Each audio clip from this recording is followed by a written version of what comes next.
What's up, YouTube? Welcome back to Celio's Network. Today is just a quick video teaching you how to use a really valuable new tool that Robin Schultz of Limitless TCG has made. So this is a new browser app that Robin put into limitlesstcg.com. Here's Robin's Twitter and the link to this tool that we're going to be using today. Robin said, made an app that lets you solitaire a deck. Can be used for drawing some opening hands, testing turn 2 attacks, or even playing out complete games against yourself.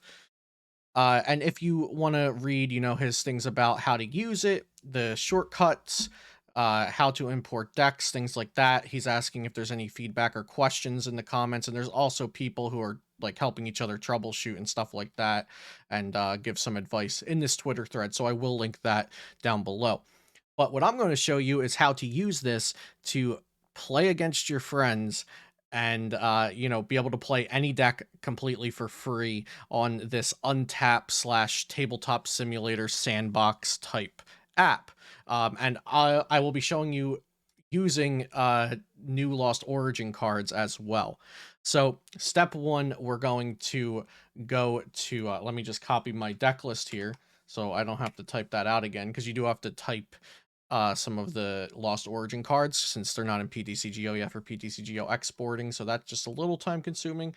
But let's start this over fresh. So I'm going to refresh here, and this is the page you'll see if you go to this URL, limitlesstcg.com/tools/tabletop. It'll look like this. So you can go to, copy and export from a tournament or export a PTCGO list, anything like that. Or you can also just type out your deck. So if you're looking for Lost Origin cards, right now they're only in the Limitless database as Sword and Shield 11 set because Lost Origin is not out yet. So you would just have to do this, for, and then the name of the Pokemon in English, and then the Japanese set they are from. And then trainers, you're good to go. You don't need to, trainers and energies, you don't need the set symbols for, or the set names for. So put in your list here, and then import the deck. Great, your deck is imported. Now, when you click New Game, it'll look like this. It'll say you took 0 mulligans. Here's your starting hand. You can place your active, your bench. Now, this is not an automated tool. As I said, this is more of a sandbox type thing. So if we'll see here, if we right-click the deck, it will let us do anything. So let's just draw a card for turn. Now, if we wanted to play an item like Ultra Ball, we'll go ahead and drag this to the discard pile, and then we'll go ahead and discard 2 cards to play it. And then we double click our deck, or we right click and is there a view all? Yeah, so we either click the V on our keyboard, right click and then view all, or just double click the deck. So let's try V. V brought up the entire deck, and we're using Ultra Ball. So we're going to go ahead and grab a Radiant Greninja. So we're going to, this is going to go to hand, but let's say we're playing against our opponent and they're viewing our screen. We can put it to bench just to show what we're searching for, right? And then close and shuffle, and it shuffles the deck. And then we can just drag this back to our hand if we didn't want it on our bench. Let's use an ability. I'll use concealed cards, discard an energy, and then let's draw X amount, 2, and then enter. And we draw 2 cards. Look how easy that is. And so you can do this just to test out a deck's turn 1 or turn 2 or whatever on your own. But let's do new game again.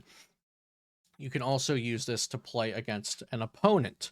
So what I've done here is I've hopped in a Discord call with my mom, and we each screen shared our browser. I'm using Google Chrome. She is using Opera.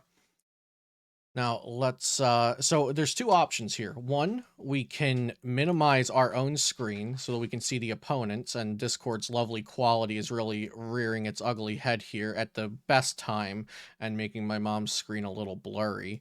Let's click in and out. So it shouldn't look like that. That is Discord's problem. No fault of mine or the app.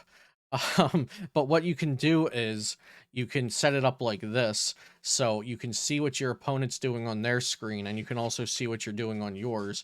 And this also helps to hide their hand if you do it like this. Now, there are some negatives to this, but you can actually turn them into positives.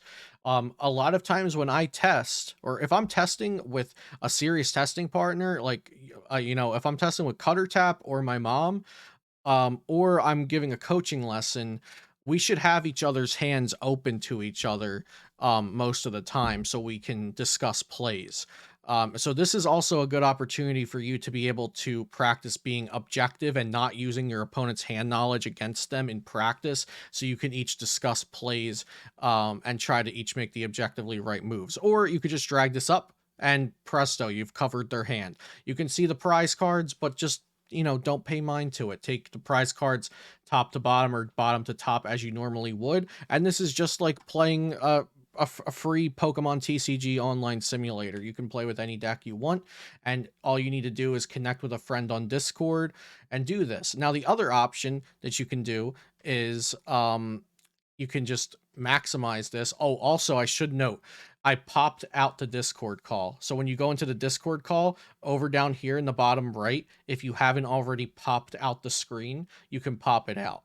Now, I am demonstrating this for a single monitor setup. I do have two monitors, so I could just drag my opponent's screen over to my other monitor, and I can just have both up at the same time, but I'm showing this for a single monitor setup as well. So I'm going to ask my mom to re-maximize her Opera screen. Can you just maximize it with the maximize button? Perfect. Okay. So, and then we can full screen this, and we can just tab back up our own screen and full screen this, so we can take our turn, do whatever we want, yada, yada, yada. Moved I made air balloon my benched Pokemon, my active Pokemon. I didn't mean to do that. I wanted to attach this to here. There we go. Look at that. So we take our turn, and then I'm in a Discord call with my friends, so I say I end my turn, and then I minimize the screen and I look at their screen while they take their turn. It's really quite simple, and if you don't want to, build every deck on PTCGO, or maybe you don't use PTCGO, you don't want to print out proxies, you don't have a webcam to play with your friends online, or you want to play with new cards that aren't out in America yet, like we're doing here with the Lost Origin cards. This is a really great tool. And it's even a great tool if you don't want to play against people and you just want to test out your hands. Like, you could just keep clicking new game and seeing what your hands look like. Oh, look, that's a good hand. Oh, look, that's a good hand. Oh, look, that's a bad hand, and seeing your prize cards, things like that. It's really, really great for multiple different uses. So I just wanted to demonstrate how easy this is to do. Um, just to make sure none of my terminology was too shorthanded, Discord is a like a talking video call forum type app. So what we did here was we just called each other in the app. Let me see if I can bring that over on into the screen. So what we did was we just called each other here, and shared each other's screen, and you'll see it says that I popped it out. And yeah, and that's it. That's all you really have to do. You can import decks, or you can make your own decks like I did. You can even, let's say you didn't, you're like, oh man, I forgot a card. Let's play a new game. Take out the card and put in the new card. Reset, new game. Boom, import deck. You're playing with your new deck already. It's really quite easy. Like I said, here is the thread from Robin if you have any questions. But also, you can hop into my Discord. We have like 1,000 people in there. Hopefully people will start using this as a resource if they would like an easier and free resource for something like this. You can also ask questions in the comments of this video. Maybe I can help you out. If you've ever used Untap or TCG1 or Tabletop Simulator, this is probably going to be really easy for you. Also, the settings here, you can minimize or maximize the card size if needed for your monitor or your setup. And then right click here shows you all these options, and then right click on a card shows you all of those options. And that's pretty much everything. So yeah, let me know if you have questions. I'll see you next time here on Celio's Network.